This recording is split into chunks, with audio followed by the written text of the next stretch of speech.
This is Lesson 3 for continuing students of the Dance of the Eye and the Hand. Today we will continue to look at the three distances in Chinese landscapes and focus on distance in depth. We'll look at some examples of depth in Chinese paintings and create a landscape demonstrating distance in depth. Hello, welcome back. This is the second part of 3 on the 3 distances, and today we'll be working with the distance in depth. So last time we talked about creating distance in height. Now we're going to do it in depth, which is focusing on what's in front of what's behind that, behind that, behind that, behind that. So let's take a look at a few examples and then we'll start painting. So let's look at a couple of examples of Chinese painting and look for distance in depth. Look at this painting. Simply a couple of trees, some shrubs, and some rocks.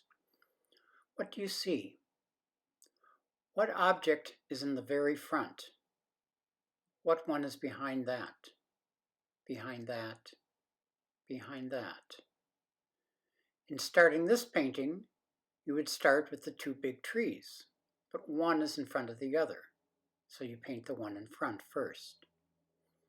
Of that tree, some branches are in front of the others. Which branches are in the very front? Slowly, item by item, object by object, you break it down from what is in front, what is behind that, what is behind that. This is the order that you would paint this painting. Here's another example. This one a little more complex. There are rocks in front, there's a cliff, there's boats, there's pine tree, there's distant shore, there's distant mountains. Take your time. Look at the painting very carefully. You could even print this out and use a pencil to say what is in front, what is behind that, what is behind that, what is behind that. That's beginning to break down how do you structure a painting with depth. Here's yet another example, which is primarily an example of distance on the same level, but it's also involving depth. Some of these forms are at the very, very front, some are behind them.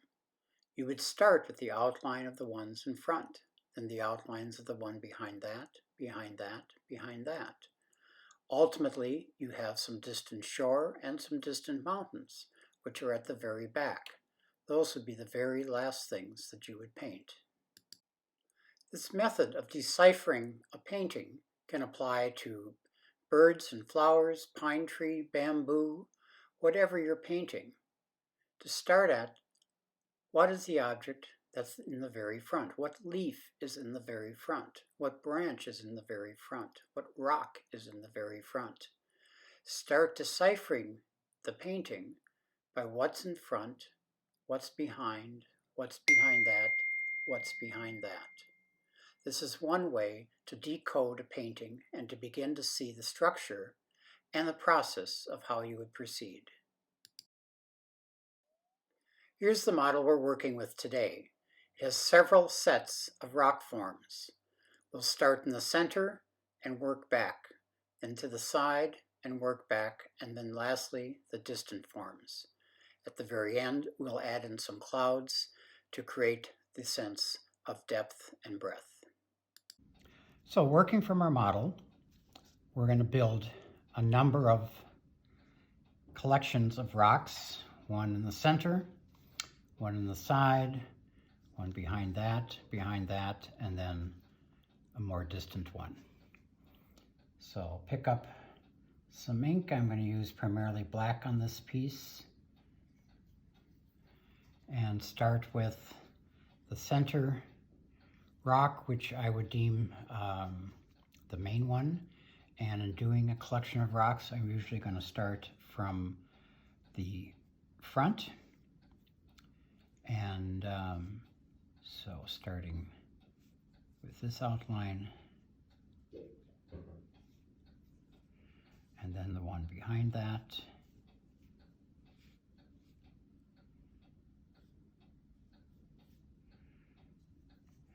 one behind that. So we're pretty much working from front to back, which requires you looking at each part of the structure and discerning what is in front of what is in front of what. So this is this first main group.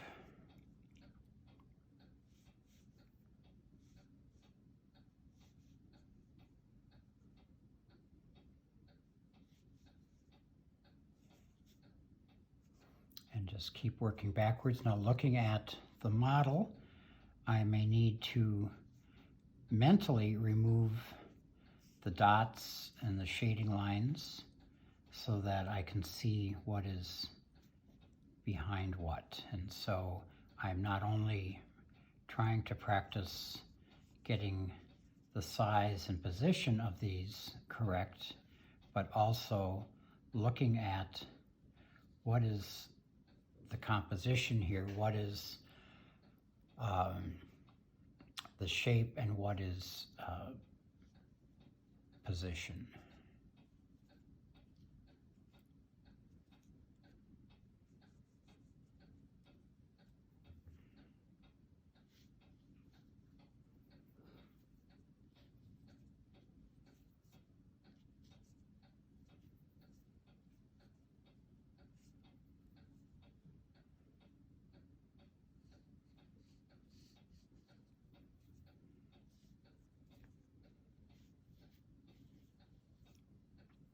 So that's my first group. And then I can add some shading lines.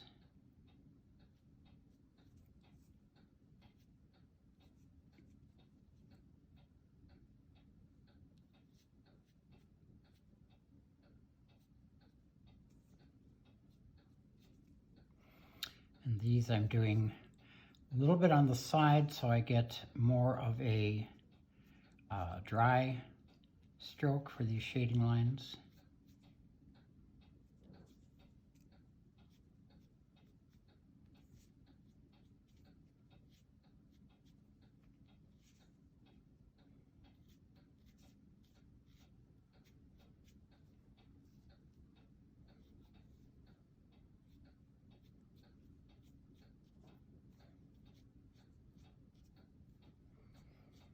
And again, these shading lines are generally riding on the top side of the outline.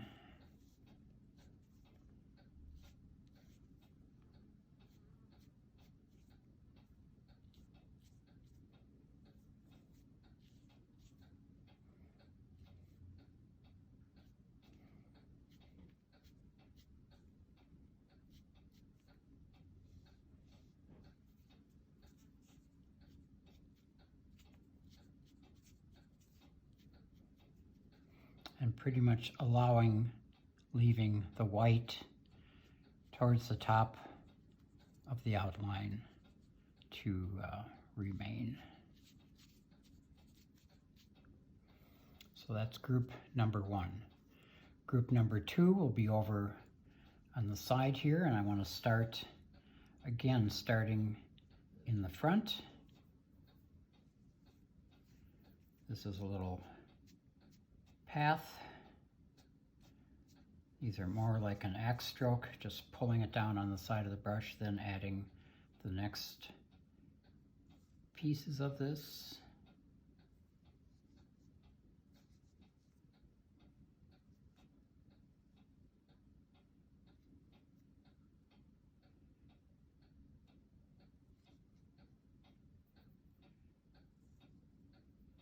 And this piece is going off the page. We'll add a little more of this path. And again, bringing this down.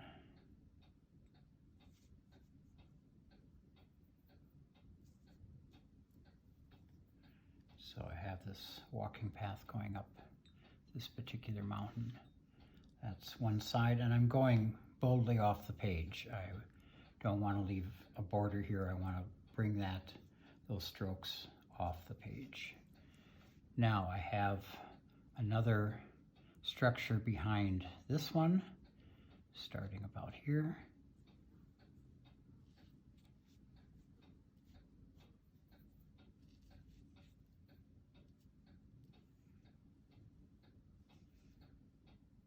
And we can add the other side of this. And again, we're looking at what piece is next behind the piece that we just did. So we're going from bottom to top, from front to back, and working our way up the landscape. Add some shading lines here.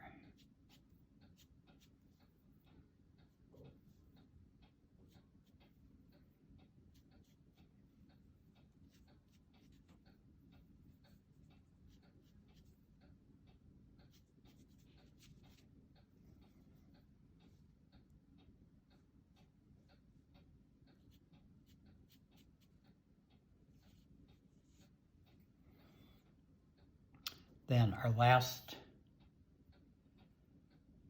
element is the distant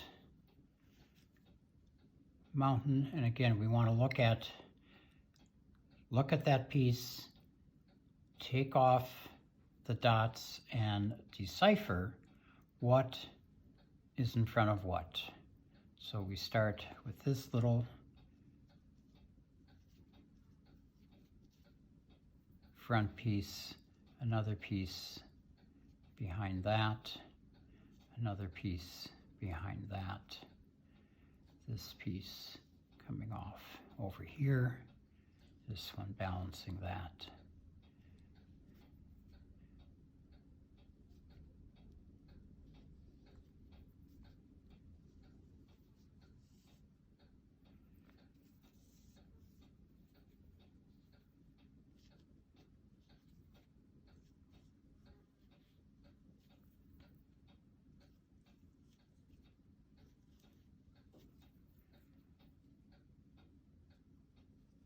And slowly making our way around this distant mountain. Add some shading lines in.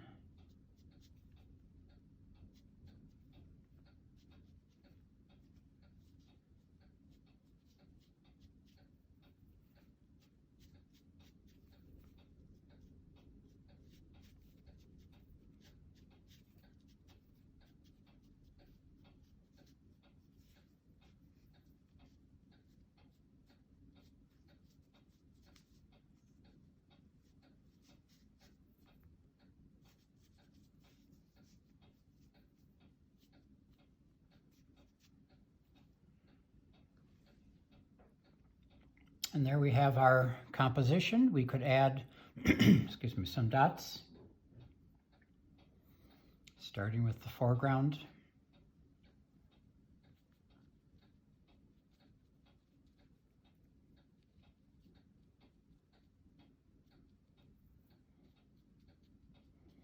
And what the dots will do is further knit our composition together. I can also use it to strengthen any lines that may have been weaker than what my intention was. I can use it also to close up little gaps in the outline that might be sort of leaks for the chi. Close those up and work my way back down the mountain. Some of these are dots that are almost leaping off the edge, what Hong might refer to as show-off dots. And the dots are just providing a little bit of energetic reinforcement. They can be done in different sizes. You could also do them in different shades. I'm just keeping this simple for today, just to do this primarily in blacks, but you could go do it in all kinds of shades if you wished.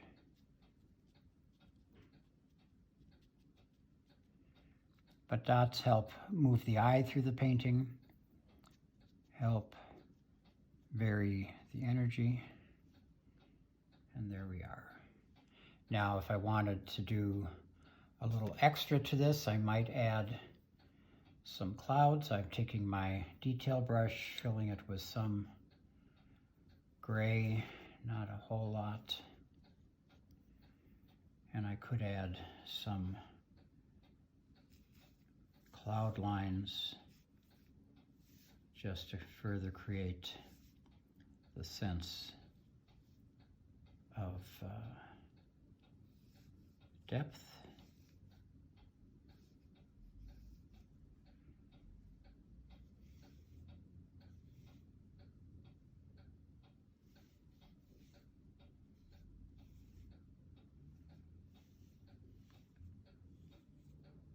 And I can run those at the base of where my outline was.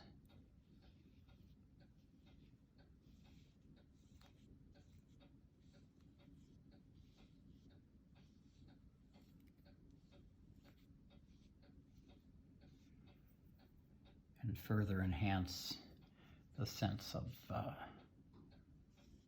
depth here.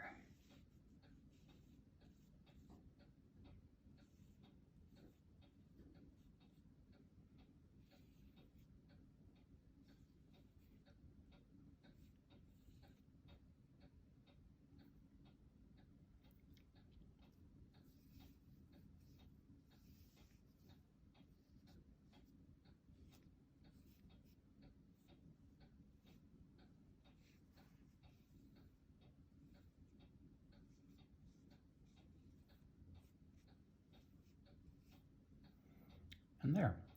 So an example of perspective in depth, starting with the centerpiece, working from front to back, the side, up, distant, little bit of change in strength of stroke or width of stroke, but basically building something in front of something, in front of something, in front of something, and working from base to top, from forward to back, to build those layers and creating a sense of perspective without using single point perspective.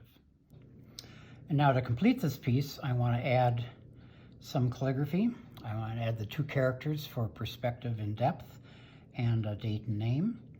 I don't have room to do it up here. This is too thin, so I think I'm going to bring it down in this area. Take my brush.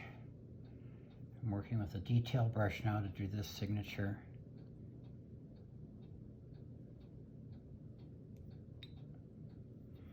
So character for depth, I think I'll put right here. We start with 3 dots. 1, 2, 3. Left vertical, horizontal to vertical. Pair of vertical dots, and then another horizontal, vertical, down to left, down to right dots.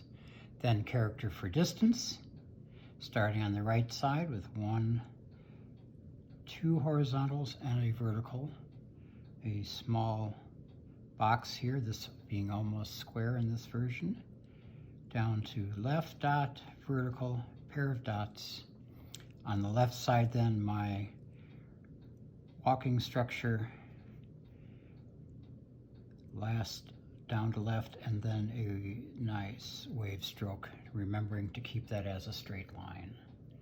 So that's my inscription, which says this is about height or perspective and depth.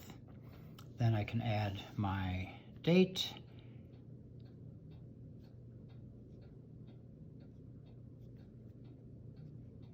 "2020" is our year. It is still 6 month,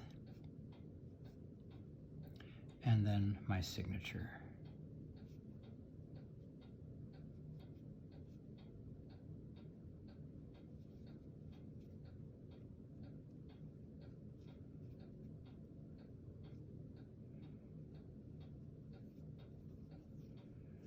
And I have a complete piece, still letting the chi or the white space move through here without blocking it off, still creating a sense of flow and creating a complete piece. Before you go, one last note. The handouts for the Dance of the Eye and the Hand for beginning students and continuing students, all lessons, are posted as downloadable PDFs at www.laughingwatersstudio.com. Have a good day. You have been watching Distance Learning from Laughing Waters Studio.